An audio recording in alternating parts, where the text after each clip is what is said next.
Global Conservation Corps presents the Rhino Man Podcast. I'm John Jerko, your host, and one of the directors of Rhino Man the Movie. This podcast series is a way for me to interview top conservationists on the topics of rhinos, the poaching crisis, the importance of rangers, and community engagement, all as a way to create awareness around these issues and to promote the coming release of our documentary film. In this episode, I'm talking with Krissie Clark. Krissie holds a Master's of Science in Botany from the University of Cape Town and is the co-founder and director of PAMS Foundation.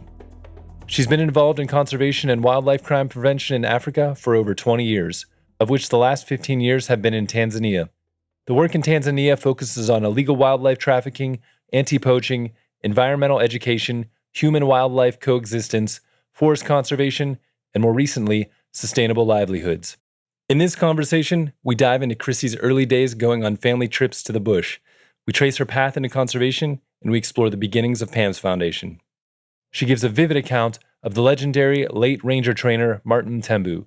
She recalls the pushback from crime syndicates in Tanzania as they work to curb the elephant poaching. And together, we go deep into the many efforts that PAMS Foundation is engaged in to promote conservation and better livelihoods in Tanzania. So many great stories in this one, so let's jump into the conversation. Welcome to the show, Krissie. So good to have you. It's been quite a while since the last time we've met in person. I think 2019, Chitwan. Yeah, it's a pleasure to have you here and excited to kind of dig into how you got connected to conservation and all of the amazing things you've been doing with PAMS Foundation. But let's just start out with, what's your role? What is PAMS Foundation? Just kind of give us a brief overview before we dive into your history.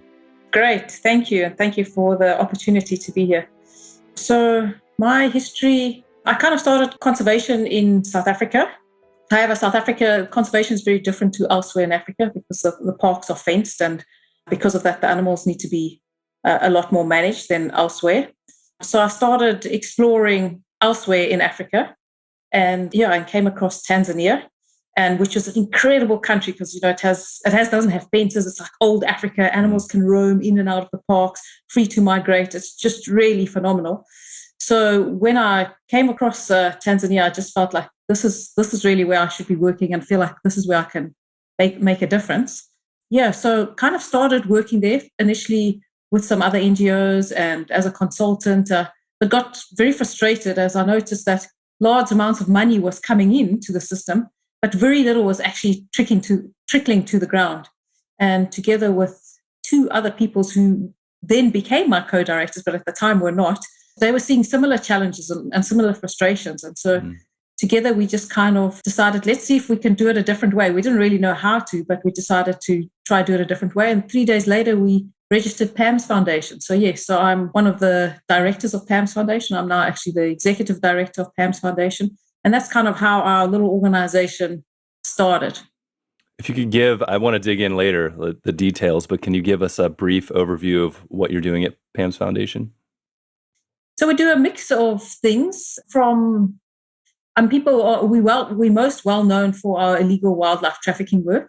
But that started from, because there was a poaching crisis and we started working with rangers, but we soon saw that in addition to rangers, we need more. And so we started going higher up the food chain. So we're doing work to combat illegal wildlife trafficking. So supporting law enforcement units to look for the higher level buyers and traders. Obviously, then we also support rangers. And then a big chunk of our work is also community conservation support because we see that they are vital components to actually for conservation. You've got to work with the communities and you've got to enable coexistence for, if you're going to save wildlife and wild places. So a lot of our work is also related to human-elephant coexistence. Yeah. Those are the bulk of our projects, although we do some other things like reforestation and other cool things too. Yeah. We can talk about those more later, but you mentioned you started out in conservation in South Africa, but can you talk about kind of your early days growing up? Was there anything that you can recall that connected you to nature or this desire to work in conservation early on? Do you have any of those memories? Oh, yeah, plenty.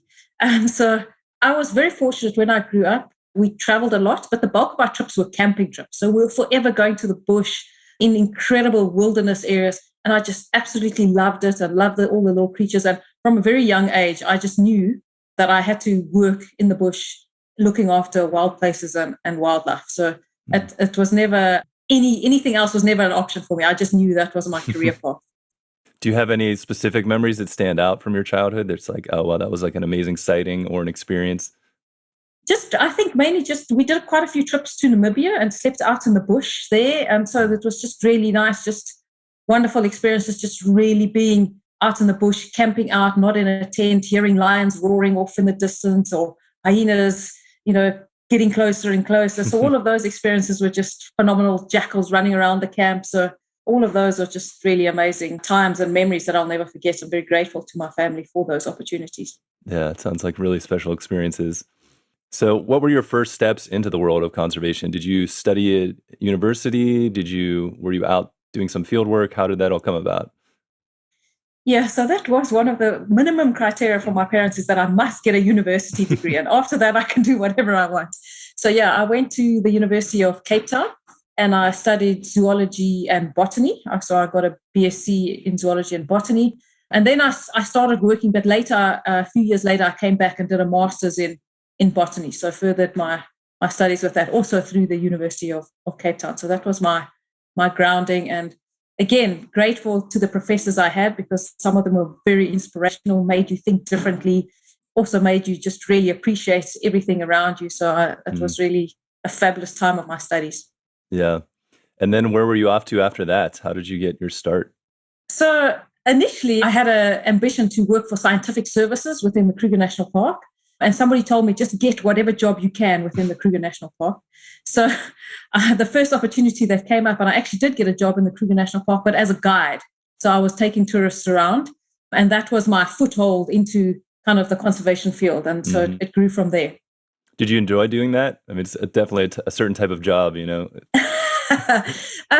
I mean, I did enjoy it because I was out there, but I'm not so much a people's person in terms of dealing with tourists. I mean, I'm happy to deal with communities and our staff and all of that, but it's a whole nother thing when you with guests and having to look after them and offer them tea and coffee and make sure they're comfortable and smiling. So I don't think that was deep in my soul. That was not the thing for me. Yeah, you wanted to be in the thick of it doing the work, huh? For sure. But we've all got to start somewhere, though. Exactly. So where did you end up from there? How did you start getting into more work that you were excited about?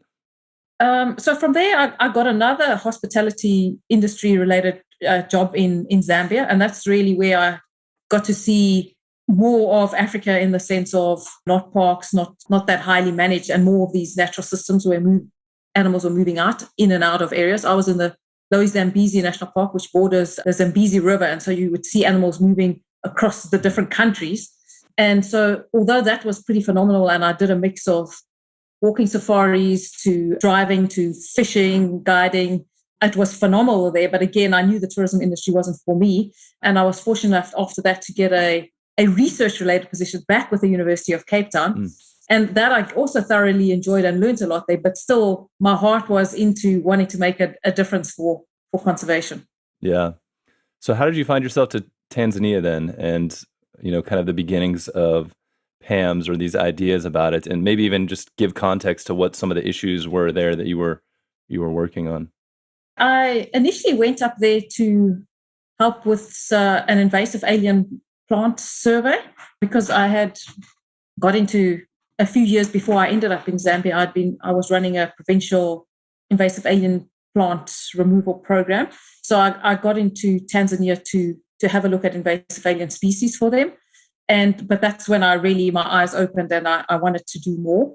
Then we started seeing how there was these, at the time where I was working, there were these village game scouts, but they weren't actually operational. So they kind of had the mandate to go out, but they had no uniform, they had no equipment, they had no money, no way of actually to do their job.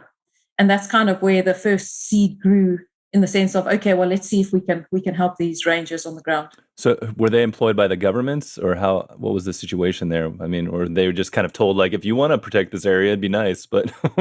Yeah, so what happens is they're in these areas known as a wildlife management area, where basically several villages come together and they set some land aside for wildlife. And typically they might get an investor in there, somebody to come do photographic tourism or hunting. And so by giving up their land for wildlife, they in turn should be getting some income. But then each village, the law enables them to mandate sort of 10 to 12 people within the village to be village game scouts. So it's actually quite an honor in those villages to be selected as a village game scout. And then you would be sent on some training. And then in theory, the wildlife management area is supposed to pay your salary and enable you to go on patrol. But what happens is, unfortunately, these wildlife management areas don't have much funds. And so in many cases, they don't actually have a salary. So the area where we were working with, there was almost no money. And so they didn't have much equipment, uniform, salary, or anything. So not much was happening. And what were these scouts facing? I mean, were there poachers at that time, or was it more just, wildlife safety?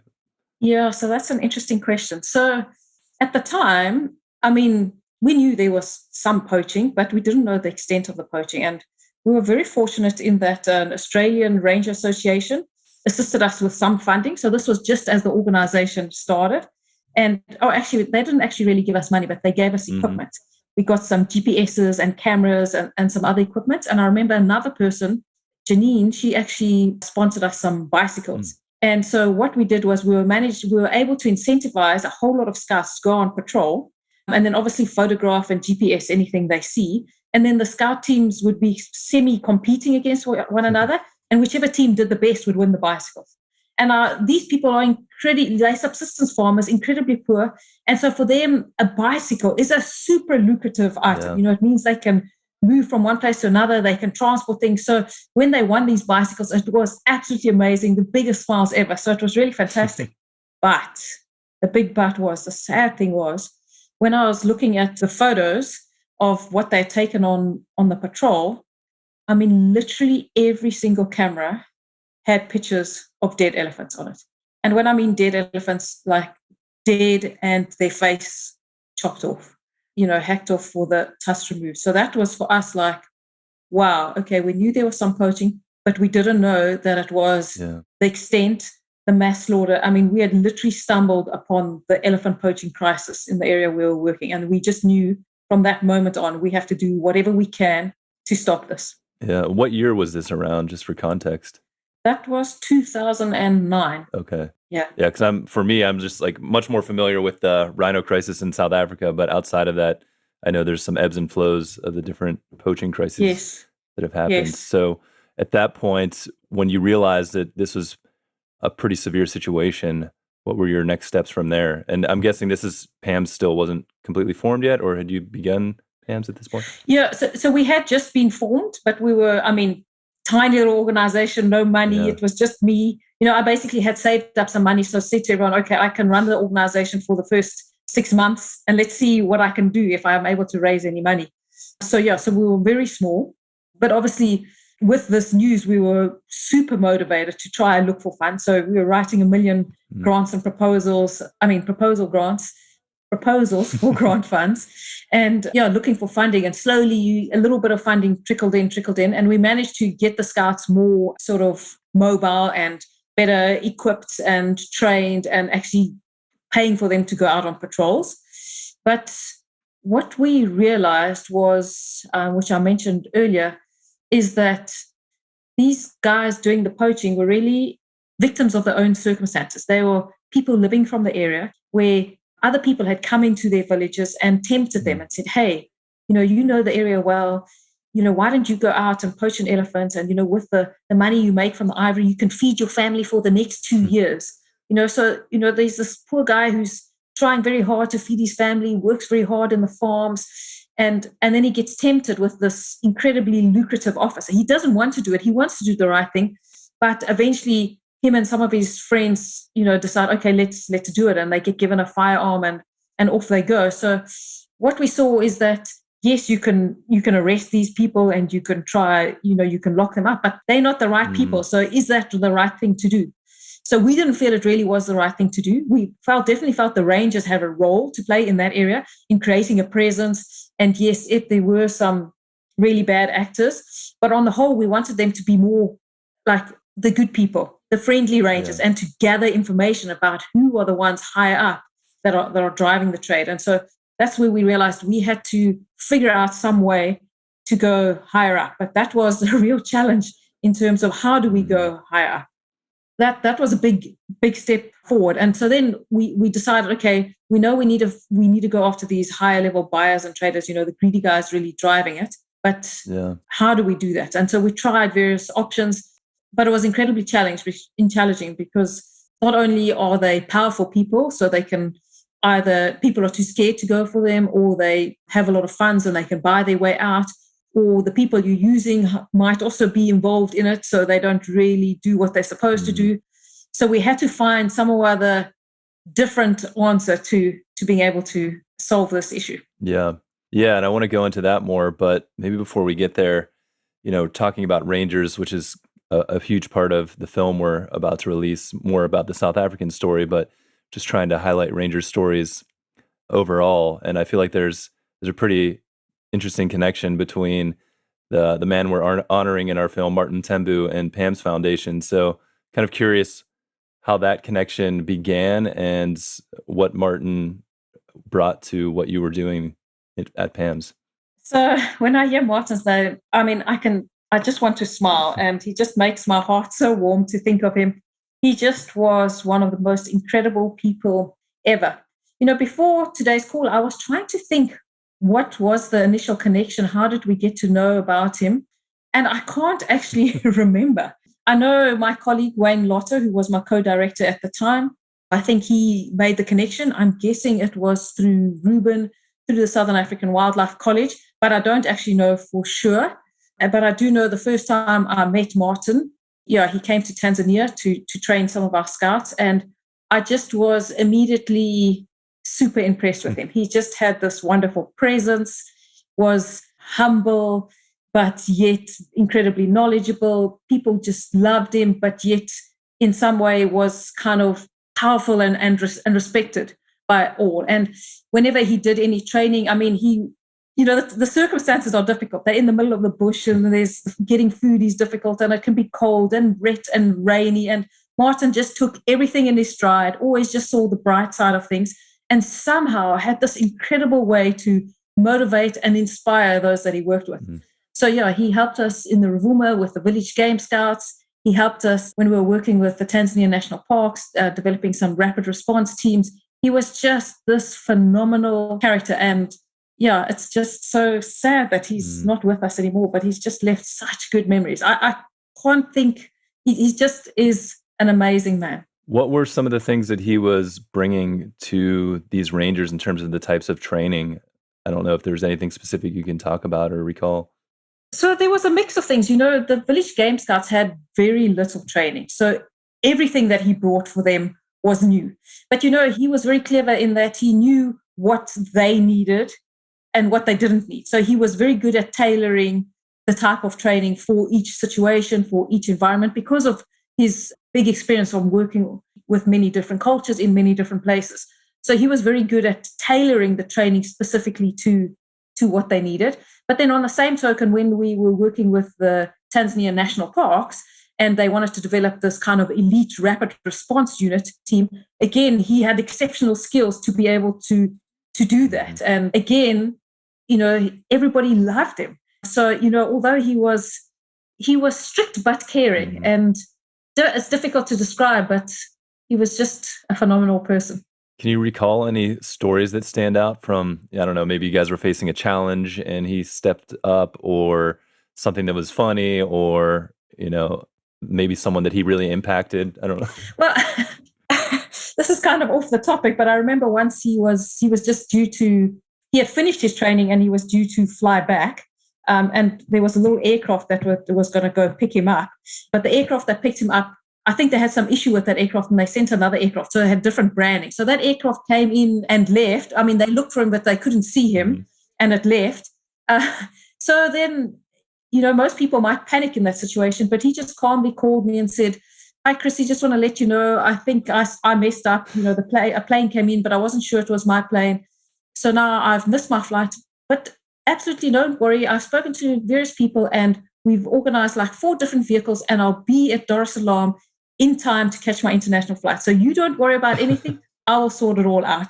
So that was just an example of, although it's not directly related to his training, but just his ability to problem solve. And he didn't want to be a burden on anybody. And he just it was just wonderful to be able to work with. Yeah. Yeah. From a lot of my conversations with Ruben, he always brings up the line that Martin would say, "We'll make a plan." It's like, nothing ever fazed him. Yes. He would find Yes. a way to work around a problem. Yes. Yeah. For sure. Yeah, it's so great. So did you see a kind of change in these rangers and scouts as they were getting the training, as they were getting the equipments? How did that change them, personally in terms of their effectiveness? So I think in some ways, rangers all over the world, I think, are often neglected and, not given the credit they should be given, and not given the love, and not given the training and equipment and everything that they should be given. And so often they demoralized in their work. So I feel a lot of the time when, before the training started, people weren't very motivated at all and didn't really care. But by the time they'd finished the training, they were so proud to be in their uniform, so proud of their position, and they just wanted to go out there and make a difference and save the world, if you want to call it.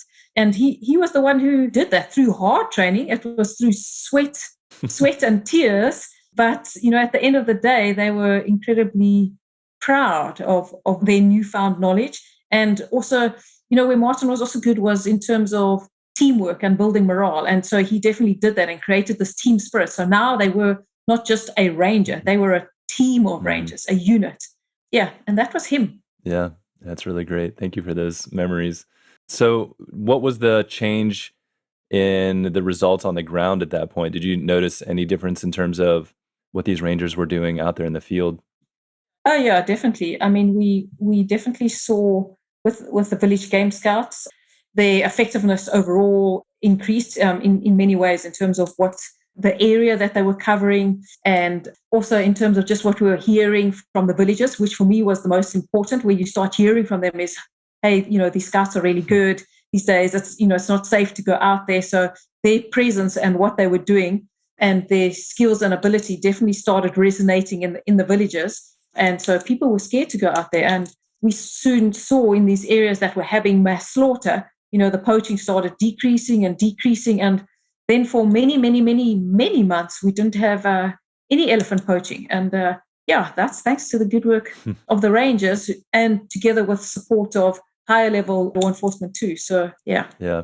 And I kind of want to continue on with some more of the challenges with the elephant poaching, but I feel like we kind of brushed over the beginnings of PAMS, because I feel like starting any kind of organization or thing like that is kind of a big step in someone's life. So I don't know if you can kind of go through, like, what were you thinking at the time? How did you connect with the other two partners that started the organization? And what was kind of that origin story? If you can flesh it out a little more.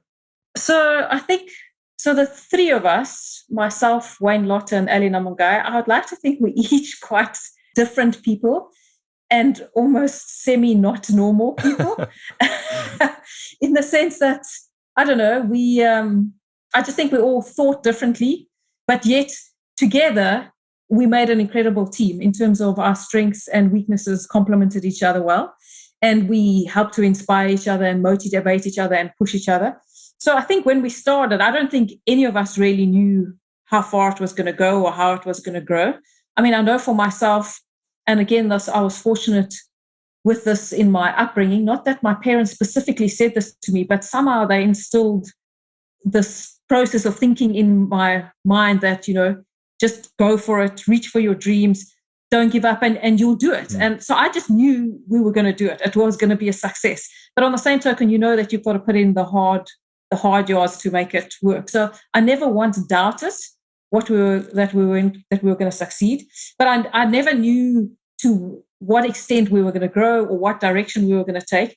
For us in the beginning, it was about helping conservation, and whether that be doing things related to plants or insects or big charismatic animals like elephants, we didn't know. For us, it was just about whatever was the need.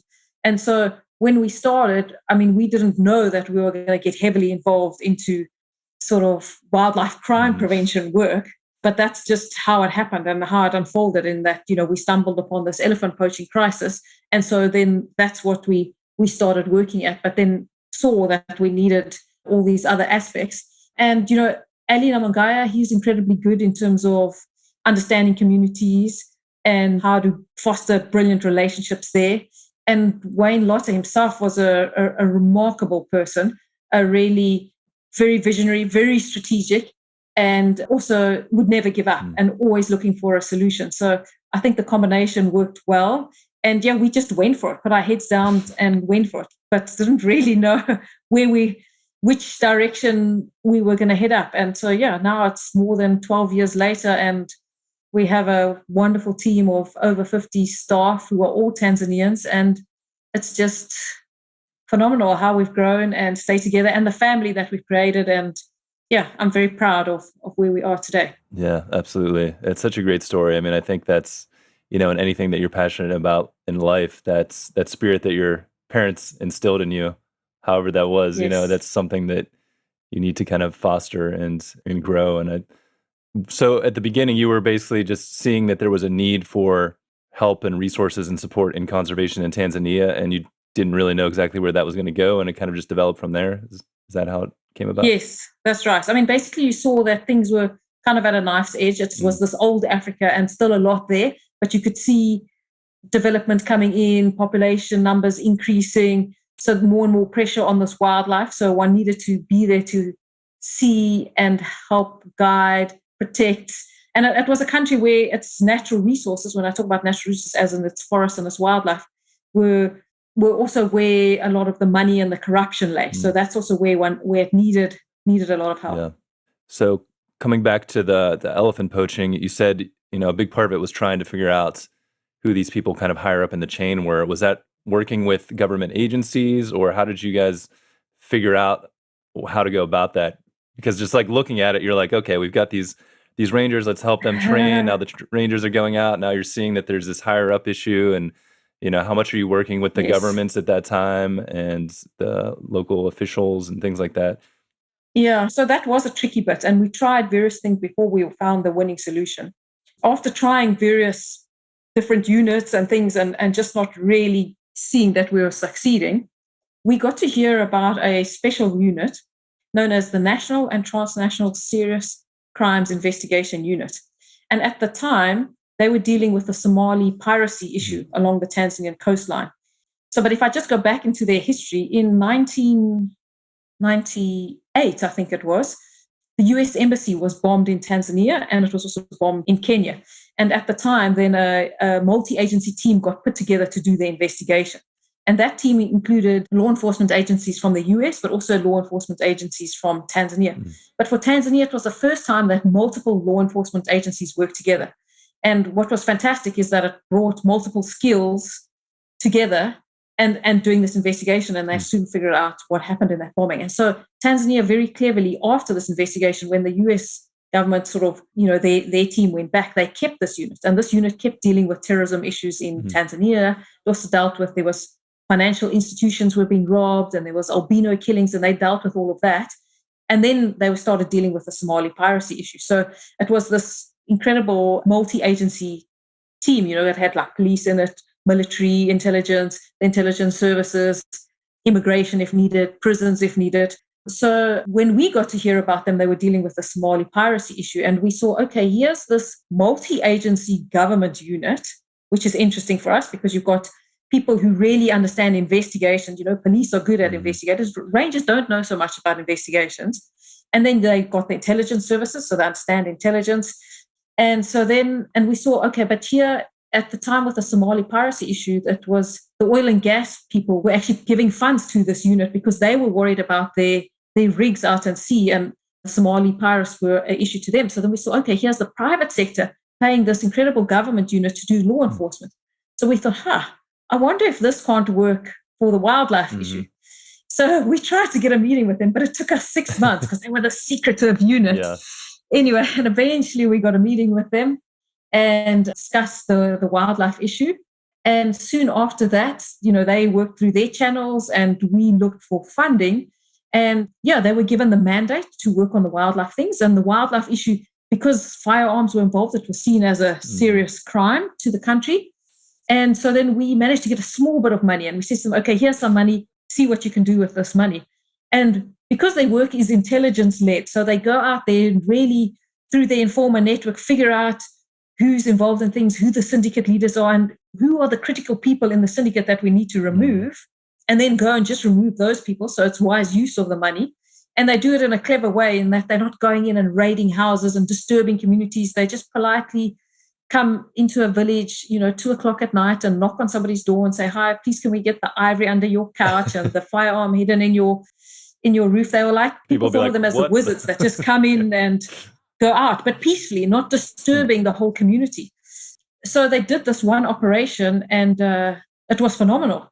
And our donor at the time, Wildcat Foundation, they were supporting us, and they were the ones who stuck their neck out and gave us this initial funds. And because it was success, gave us some more funds. So, and slowly, this team grew until it became sort of a unit that was working across the entire country.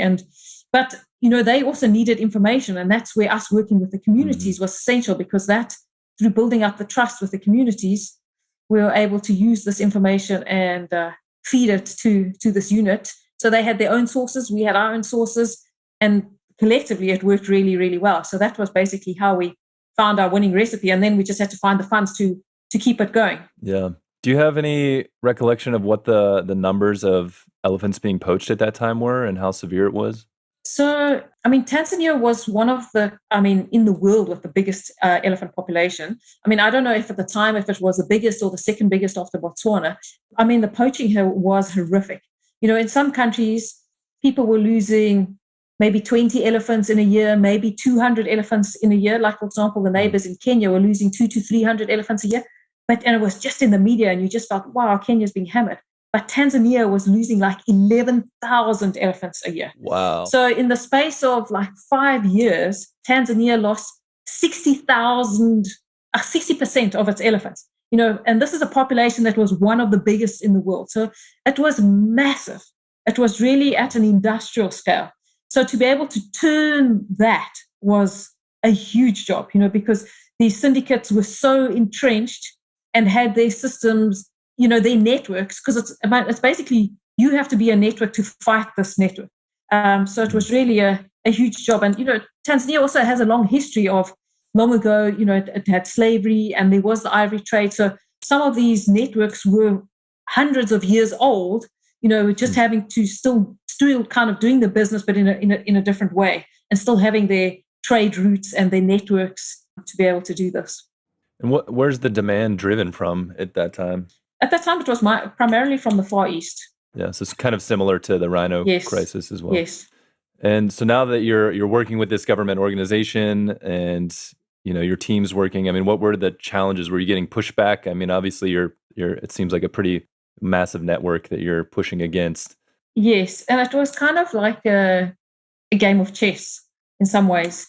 We would kind of, supporting this unit to do this work, and they would do a move in the sense like a chess, in the sense of making some of our big arrest, and then we would get pushback, be it like smearing us in parliament or trying to, stop our work permits or get us kicked out in the country or get the revenue authorities on us or our bank accounts frozen, so it made life very difficult. And as we progressed, we were also incredibly fortunate in that there was the president at the time, there was a lot of political will to stop the corruption. So he enabled this unit to actually go very high up. And so as they would work higher up the food chain, the pushbacks got harder and harder and harder. And, they even went to the extent of killing our co-director, Wayne Lotter, so it was, and that's really, I think, was a turning point when we really realized how serious the groups were that we were up against, that they were willing to kill and to stop us, Did you feel personal threats leading up to that point? Were you guys nervous at all, or was it kind of like, well, they're threatening, but it's not going to come? There was some threats, but we didn't feel that we would be the ones, we just the directors, we the NGO, the friendly face helping. If they were going to stop people, we thought it would be the guys working on the front line. But they were very clever in that sense that they knew that this is where the funding was coming from. So if they stop the funding stream, then everything's going to stop. And you can talk as much or as little as you want about it, but when Wayne was shot and assassinated, what was that change like? That had to be pretty big awakening, I guess. Yes, it was very much a tipping point for us. in the sense that we were fighting hard, and there was a lot of people, I would almost say, against the organization. But when he died, it's like it was the tipping point, and suddenly everybody was supportive of us. And I'm so sad that he wasn't around to see that, because he, was around for, I don't know what it was, let me think, 8 years, working for the organization, fighting tooth and nail to keep us going, keep us alive, keeping motivated, playing the political games and trying to outmaneuver everybody so that we could still keep doing what we're doing. So he just fought. But as soon as he died, it was like a momentum shift, and we got a hell of a lot more support, and it became a whole lot easier for us to do the work. I mean, there was still a lot of hard work to be done, but it suddenly, the swing and political will was on our side. And I'm so sad that he isn't around to experience that. Yeah, for sure. It definitely backfired on the people that took that action. For sure. Sounds like so. And I saw that some of these rangers and organizations were actually some of the ones featured in Ivory Game. Is that true? Yes, that's right. The story kind of pertains to a lot of this situation. Yes, some of the, there's a guy, Shatani, who was one of the kingpins out there. There was a guy, Elisa Ngawi, one of the stars in the movie. He was heading up this special unit that we worked with, but he's now since then retired and is one of our co-directors, together with Samson Kasala. Yeah, the two of them, both of them headed up the special unit. So it's an incredible honor to have them now working with us, and their many, many years of experience in terrorism and all sorts of other serious crimes now helping us to help the government in what they do. Yeah.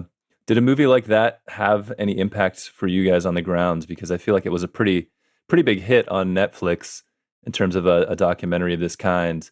So I'm just curious, were there any changes? Did you get more recognition or anything like that? I don't really think so. In terms of on the ground in Tanzania, I don't think it really made much difference. But I would like to believe that overall in the world, it created a bit more of an awareness of what it was all about and how evil the people are involved in it, and what is driving it. So I think from an awareness perspective, I think it was great. So leading on from that side of things, how has PAMS kind of continued to evolve and develop, and where are you going today? And maybe we can dive into some of these other avenues that you're working on. So, I mean, we still continue to do the illegal wildlife trafficking work. What we've seen in the country is that, so we went through that heavy poaching and we managed to reduce it.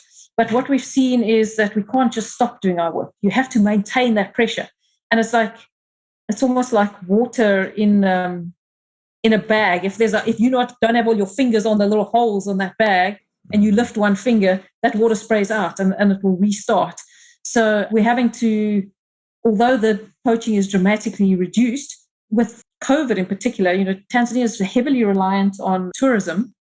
And with the COVID pandemic, the tourism pretty much stopped overnight, which meant there was no money generated for the income, because a big percentage of the country's GDP comes from tourism. Many people didn't have jobs. And so people were hungry and needed money. And so we saw this resurgence of poaching. So again, we had to, it just kind of shows you how you always have to be on top of your game. So we're seeing people are trying to kind of resurrect themselves. So it's not like we can sit back and say, oh, our job is done. You have to maintain that pressure. But then on the same token, what we've also seen is that because the poaching is dramatically reduced, so on one side, we've managed to help the elephants and their numbers are increasing again, we've actually created another problem, in the sense that because the elephant numbers are increasing again and they're feeling more relaxed, and so going back to roaming more wildly. But the challenge is the human population in Tanzania has also continued to grow. So there's more settlements, and people are living where they weren't living before. And of course, there's just more people around. And so there's this big interaction between elephants and humans. And particularly because a lot of Tanzanians are still subsistence farmers. So they're growing crops like maize and beans. And for elephants, that's like ice cream. And so they smell this and they just want to eat this. And of course, these people's lives depend on it. So they'll do whatever they can to stop these elephants from eating their crops. And often that results in death to the human or actually death to the elephant. So one of our big tasks at the moment relates to human-elephant conflict and how to mitigate that and how to promote coexistence. So that's a big thing that we're working on at the moment. What are some of the tactics you're taking? I saw the chili fences. Chili fences, is that what you're calling it? Yeah. So what we've seen is that, I mean, there's different ways that you can stop an elephant from raiding the crops. The more traditional methods are people just scream and shout and use vuvuzelas and pots and shine lights and things like that. But the challenge is it's a very kind of aggressive method, in the sense that an elephant hears all the noise, kind of gets scared or gets aggressive and then runs away. Mm-hmm. But it also can associate the human with that. And so maybe later on it might decide to, there's that human that was making that noise, and might decide to stomp on it. Or even at the time, it might react and it might end up badly. So we're trying for an approach that is a sort of non-aggressive, passive approach. And what we've seen is that these chili fences work really well. And to explain what a chili fence is, I mean, it's pretty much like a washing line of cloths hanging on a piece of rope. But the cloths that are hanging on the rope are dipped in old engine oil, which basically creates a sticking agent. And then it has ground up chili, but it's a very particular chili that's extremely hot, and it has a very strong smell. And so the ground up chili onto these pieces of cloth is what keeps the elephants away, because elephants have a very good sense of smell. Their olfactory system is very advanced. And so they'll just be, they can smell some maize and heading off in the evening to go raid the crops. But then suddenly, as they're walking along there, what's this horrible smell of chili? And then they'll, veer off calmly in another direction. And they're not associating them moving off with humans. And so, initially when we started, the community said, how's that little piece of string going to stop a giant elephant? But somewhere you'll get the early adopters some farmers will say, okay, I'll give it a try. And then that guy, he gives it a try, and then it works. And so at night, he doesn't have to sleep in his farm at night. He can be home with his family. And then his neighbor, who's spending the whole night in his farm chasing all these animals away, realizes, maybe I should also try it. And slowly it grows. And so we've had a lot of success with that, but it's a lot of hard work. So we actually, one of the things PAMS does now is we grow a lot of chili so that we can make these chili fences to help the farmers. Obviously, we're also getting farmers to grow, but we're struggling to have enough chili to be able to work on a nationwide scale with these chili fences. Yeah, it's really clever, though, an innovative way to go about it. Yeah, for sure. Very, very clever. What are some of the other things I saw? So there's the coexist.life. Tell me a little bit about that initiative. I don't know if this is part of it as well, but I saw you guys have an amazing book that's coming out. Yeah, so, with this whole, the human-elephant conflict is kind of what sparked the whole coexistence program. And obviously, elephant conflict is just one element of it. But yes, we started a sort of a global program trying to understand conflict across the world, because it's wolves and people, bears and people, snow leopards and people. And so we just trying to do more work and research across the globe. And Sister Sick is the person who's driving that for us. And she has been interviewing people and from many different countries, trying to understand what is the conflict that they're experiencing, and also trying to understand how do we deal with it from a communication point of view. And because often the media will actually make the situation worse.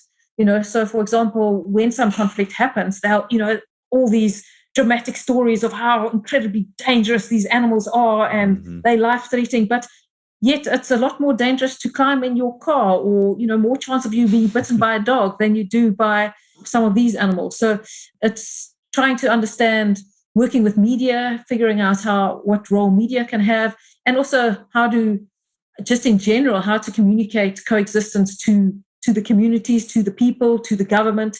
So yeah, it's sort of a global program to try and understand more about coexistence and what can we do more to promote coexistence. Yeah, it's really great. It's a great point about media too. I feel like they always just look for the crazy, story that gets your adrenaline going. Sure. So it could be a challenge to fight back on that. For sure. You mentioned communities. Can you talk a little bit more about what you're doing to involve communities? I mean, it seems like even from the early days with the Rangers, you just kind of had to be involved in some way. Yes. But what are some of your other efforts? I think you're doing some things with youth as well and education experiences. Yes. So what we've seen is, as I was mentioning in Tanzania, the parks don't have fences, and so the animals roam in and out and often spend more time outside the park than inside. So these community areas, which are a mix of natural area and farmland and settlement, are incredibly valuable places for wildlife still. And so we need to work closely with the communities there if we are to try to protect these areas and the wildlife occurring there.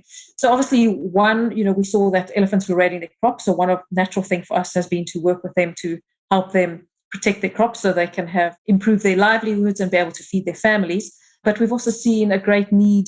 The education is very poor in a lot of these rural areas. So although we're not directly involved in sort of a full syllabus of education, we do have an education program known as Living in Harmony with Nature, which we run at a lot of primary schools that are close to conservation areas or national parks.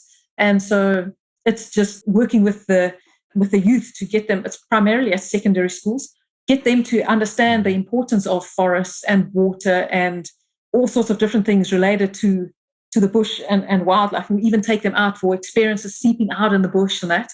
And so that they can understand and think about how to better live in harmony with nature. Not that they can't cut down trees and that, but it's how to better live in harmony with them. So that's something that we are working with. And then we've also seen that Tanzania also has incredible forests. And a lot of these forests are being cut down for timber or for charcoal or for energy. So we also want to figure out ways in which we can do reforestation programs and try and make that harvesting more sustainable. So that is something new that we are just embarking on, is reforestation. But we definitely feel that if we want to make a real difference on this planet, is we need to be working with these people living in these amazing areas. They need our support, and we need to figure out clever ways in which we can support them, but on the same token, still keep intact these wonderful natural and wild areas. Yeah. Have you had the ability to go on any of these adventures with the youth, like just going out and sleeping out in the bush and kind of seeing that experience for the first time? I mean, I feel like that's going to be a pretty special moment. Yes, it's incredibly special. For a lot of them, it's a life-changing event for them. And it's also interesting to see what things they notice or see. For example, they might see a hippo and like, oh, wow, I didn't realize a hippo was so big. Or even when we've actually taken them into a national park and they've had this amazing day of seeing lions and cheetah and elephants and all these incredible things. And then you'll ask them, so how was your day? What did you enjoy the most?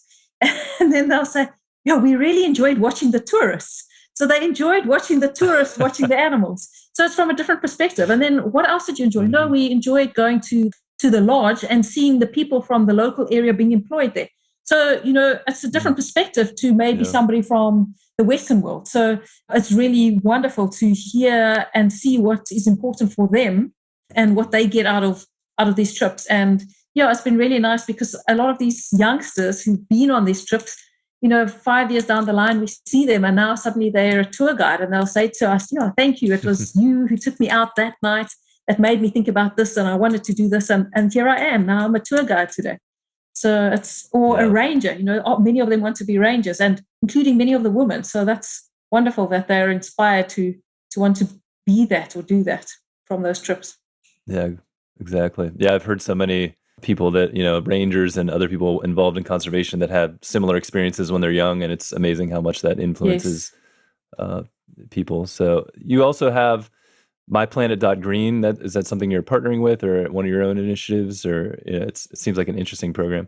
Yes, thank you. It's actually a very unique thing, which we always struggle to explain what it is. We're doing it in partnership with another group, but it's basically, we're trying to see how we can enable micropayments to be basically paid from people who have money to people who don't have money.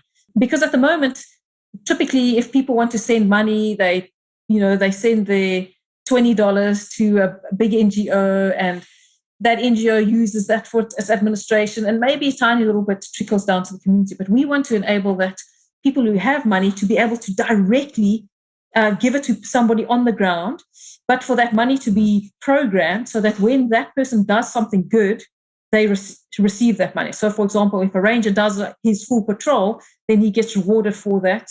So the milestone is measured and automatically the money gets put in his pocket in the sense of receiving mobile money. Or it could be a farmer who's decided to keep a lot of the trees around his farm. And so you might have more wildlife in that area. And so through some other technology means, maybe through camera traps, he's able to show that there's still a lot of wildlife around his farm. And so he gets rewarded by that. And so through this sort of platform using blockchain technology, we hope to be able to empower these people living in conservation areas or next to conservation areas to be able to do things that benefit nature, but on the same token, they're rewarded in their pocket. I know often, people go and support these communities and maybe they build a hospital or a clinic or a school or something like that, which is all fair and well and wonderful. But somebody once said to me, but I cannot eat a clinic. And that has stuck in my head that if we really want to help these people, they need to feel it in their pocket. And they need to feel that if they're doing something that's good for nature and they're being rewarded for it, then we've got a win-win. And so the whole idea and concept between MyPlanet.green is to be able to create a new way of supporting people in these areas, but on the same token that the outcome is one that is good for conservation and planet Earth. Yeah, that's really exciting. I mean, it's interesting between all the technologies, mobile, soon Starlink's going to be everywhere, and blockchain. I mean, there's going to be a lot of interesting things happening in that space. So it's exciting. You're some of the first exploring that. So yeah. This is something I should have asked a long time ago, but PAMS Foundation, where did that name come from? So it originally stood for Protected Area Management Solutions. But I mean, it's registered just as PAMS Foundation. And what we see now, in the early days, we thought we needed to work in the conservation areas. But what we see now is actually we need to work outside the conservation areas. So that name is not really applicable to us anymore. But we still PAMS Foundation. But yeah, that is where it originally came from. Yeah, it's got a nice ring to it, so it's worth sticking to. Yeah, sometimes people think I'm Pam. So yes. I'll have to chuckle at that. What are you most excited about just moving into the future possibilities? I think we're really excited about My Planet initiative together with the reforestation. So it's nice to have new challenges. Yeah, and we have this ongoing work of dealing with human-wildlife coexistence and illegal wildlife trafficking. But we've seen how they all kind of merge together. Sometimes you think these things are all separate things, but they're not. They're very much interlinked. So yeah, we're looking forward to doing new things and helping different people and in different ways and trying to find different answers for conservation and move away from the kind of typical approaches and try to do things out the box. Do you have any advice for someone that's thinking about getting into conservation or just interested in it?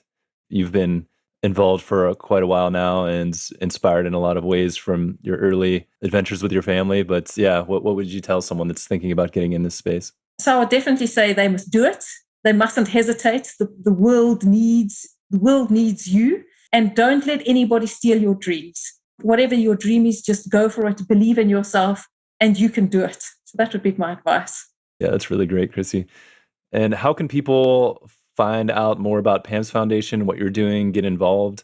So they can find us on our website, pamsfoundation.org, or check us out on Facebook.